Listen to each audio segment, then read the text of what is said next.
Seja bem-vindo à segunda parte. Reconheço minhas funções ministeriais. Essas funções, essas instruções são para apóstolos, bispos, pastores, evangelistas, presbíteros, missionários, aqueles que estão de frente da obra, que têm responsabilidade de estar conduzindo as ovelhas do Senhor. Bom,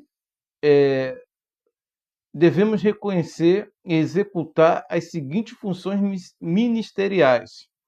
Pregação, né? A pregação, isso é o primeiro tópico, a primeira base do ministro, né? Dos pastores. Um sermão propagando o evangelho de Cristo Jesus através da exposição santa das santas escrituras e verdades da Bíblia, como uma aplicação apropriada para o estilo de vida.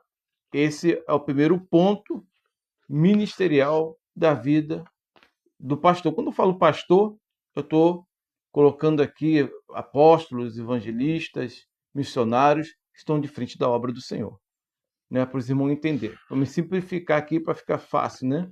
Até por causa do tempo, do nosso tempo aqui. Então, o primeiro tópico é pregação. O segundo tópico do ministro de Deus, a questão de frente da obra, cuidando das ovelhas do Senhor, homens e mulheres de Deus, é para instruir o ensino, é para instruir a aderência na fé da Santa Escritura, outras disciplinas e estilos de vida pessoal para servir toda a apropriada função pedagógica. O que significa isso?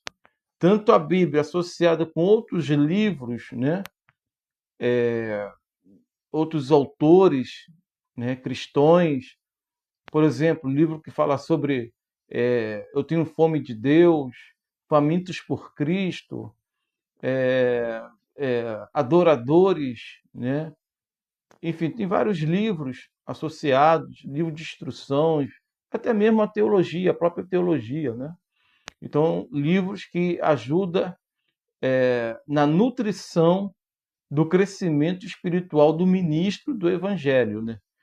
Do homem e da mulher de Deus que estão de frente da obra. A visitação e oração por doentes.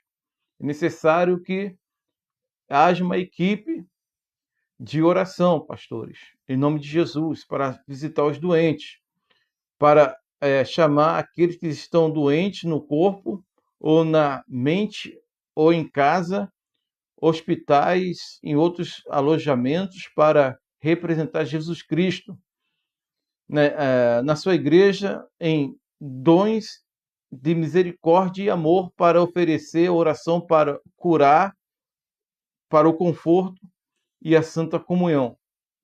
Tem pessoas que não só estão doentes no corpo, tem pessoas que estão doentes espiritualmente, que nós chamamos de cura interior, pessoas que precisam de cura interior, pessoas que precisam de cura na área material, na área física.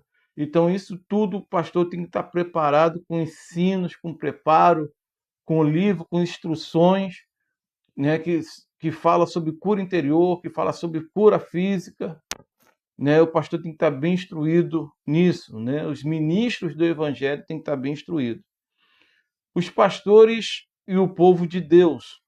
A função pastoral requer um cuidado ministerial e proteção àqueles cujo bem-estar, tanto da alma quanto do corpo, foram dados à sua responsabilidade. Ela requer o exercício de muitos dons espirituais e habilidade adquirida, e ela é mesma um dom para o corpo de Cristo na terra. As habilidades que você tem é para o serviço do corpo de Cristo, para serviço, para cuidados das ovelhas do Senhor, porque pastores lidam com pessoas, e lidar com pessoas não é fácil. Tem que ter um preparo. Pastor, né? Aquele pastor, eu sou pastor, não é pastor de profissão. Pastor é um chamado. Pastor não é profissão, pastor é um chamado. E temos que nos preparar para esse chamado. O pastor aqui também diz que ele é um psicólogo, né? O pastor tem que ser um psicólogo. Enfim, e na terra. E um verdadeiro pastor combina o melhor de seus recursos espirituais com uma aproximação andrógina para necessidades humanas, a um grau para qual ambos, ele é ambos pai, mãe e representante de Cristo para esses que ele é chamado para pastorear. Andrógina.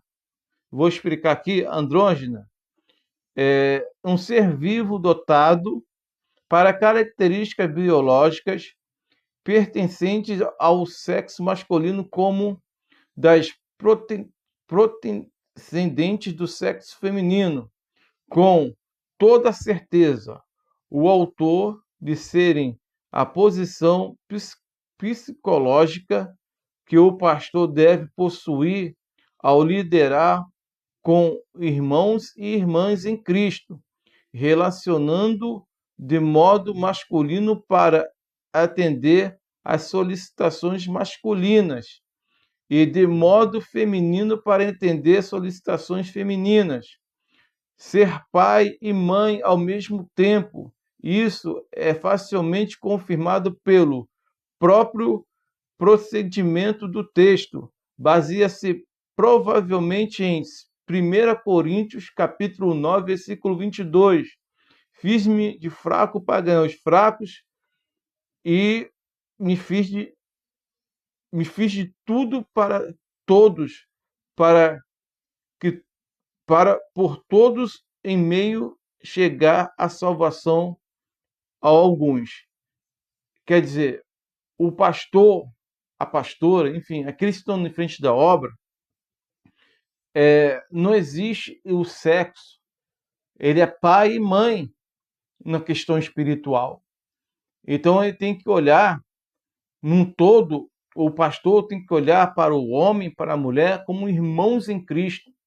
E nada mais do que isso, nada mais do que esse sentimento, né, para com o irmão ou para com a irmã. O pastor é o cuidador das ovelhas. O pastor, ele não vê sexo, ele vê a ovelha, que precisa de cuidado, de atenção. Todos dali da casa da ovelha também.